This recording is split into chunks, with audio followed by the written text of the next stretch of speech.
Welcome to Water Online Radio, broadcasting live from Chicago, Illinois and WEFTEC, the water quality event.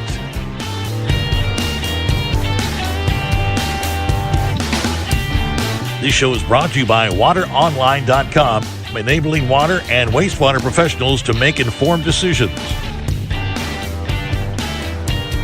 WaterOnline.com.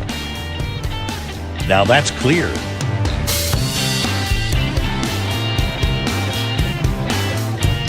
And now, here are your hosts, Todd Schnick and Todd Youngblood.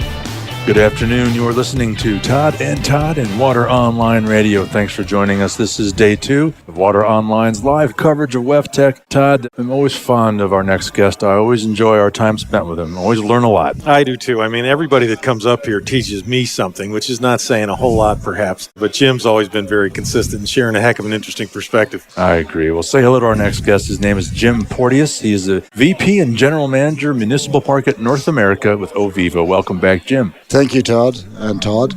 Our pleasure. It's good to have you. Good to see you as always. Jim, remind the audience a little bit about you and your background. I've been in this business probably longer than I care to mention at this stage, Todd.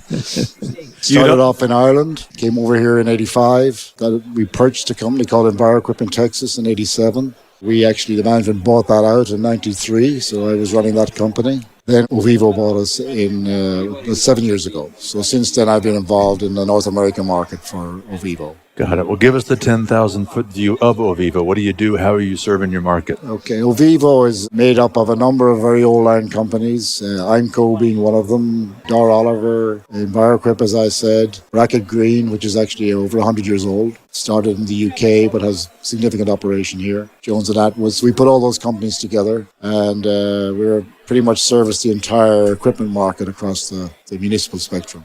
Well, Jim, you spend a lot of time thinking about the North American municipal market. What do you see? Well, last year I have to say it wasn't the best year ever, but the feedback I'm getting now is much more positive. We're seeing projects that were stalled beginning to go again. Parts of the country where nothing was happening, like Florida, Georgia, coming back. So I have to say much more positive. Still pockets where things are very tough, Michigan being one of those, and some cities who don't have much money to spend. But overall, we're much more optimistic than we were, say, a year ago. Excellent. Well, that's good stuff. So what's new coming out of OVIVO?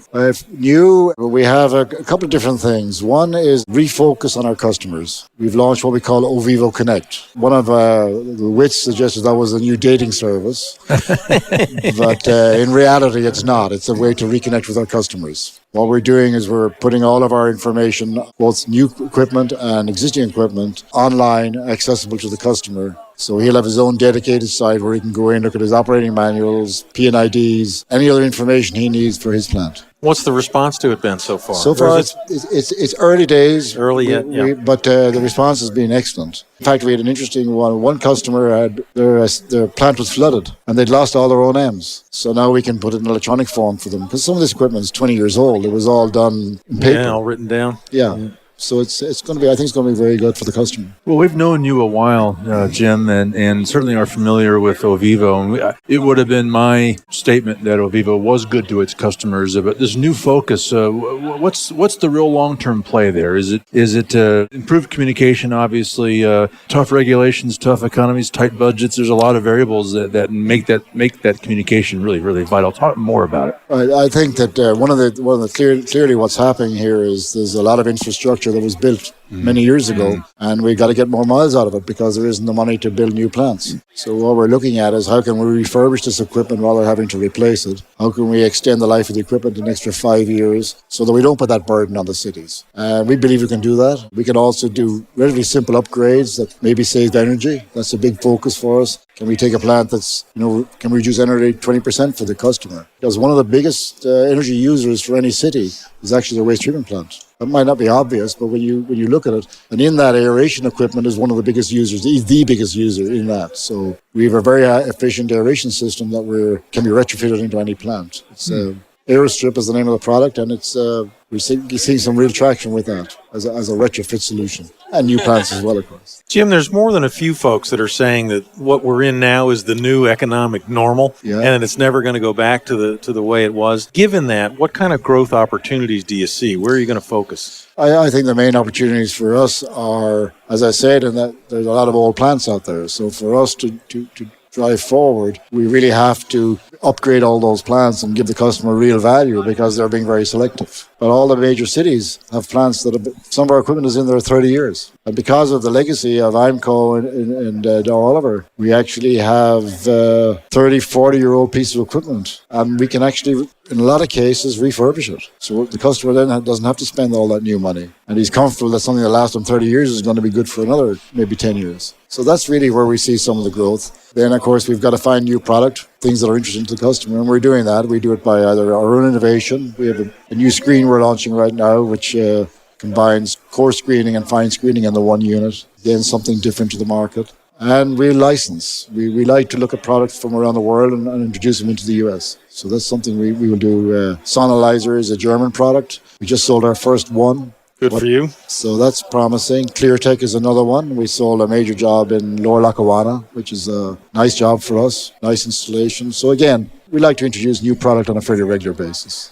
We mentioned the new screen. Is there any other new product we ought to be aware of? The other one is we're big part of our business is MBR, and we've added to our MBR family of products what we're calling our OV400. So it's another module that we think is going to have some real interest in the marketplace. Any emerging trends you see on the horizon that we ought to all be aware of? I think right now the biggest trend is everybody's keeping their heads down and trying to make the permits as much as possible because they don't have the money. Like you could say endocrine disruptors, that's an issue, when you have hormones in the waste and that, but we're not really seeing much drive by the regulatory people to push that forward. If that comes, that'll be very significant, but we're not really seeing that yet. So, but it could come. And hopefully it will come at some point because it's creating some effects in our water source. Well, as you said, you've been in the water industry longer than you care to acknowledge us, but you've seen a lot and seen a lot of the industry evolve over the years. Right. Todd and I always walk out of this event just blown away by the new things that we're learning. What do you think when you walk out the closing bell tomorrow? What will be the biggest learning or biggest observation you'll make about from WEFTEC 2013?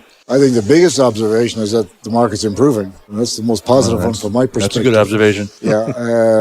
There's a little more optimism than there was. That's good. Product-wise, I haven't had a chance to walk the floor yet. So honestly, I haven't had a chance to see some of the new stuff. What, are you busy working or something? Unfortunately, yes. Outstanding. Stuck talking to customers. But I will do that tomorrow because typically that's our slowest day. So I get a chance to look at some of the product tomorrow. Outstanding. Well, Jim, we're about out of time. Before we let you go, how can people get in touch with you and learn more about the work you're doing out of OVIVO? Of course, we're at the booth. We have a large booth down the back there, and they can always email us at ovivowater.com. All right. Jim Porteous, VP and General Manager of the Municipal Market of North America. Jim, as always, good to see you. Thanks for stopping by and saying hello. Thank you, Todd, and thank you, Todd. Our pleasure, sir. Our Thank pleasure. you. All right, well, that wraps this segment. On behalf of our guest, Jim Porteous, my co-host, Todd Youngblood, and all of us at WaterOnline, I'm Todd Schnick. Stick around for another exciting conversation. Water Online Radio will be just back.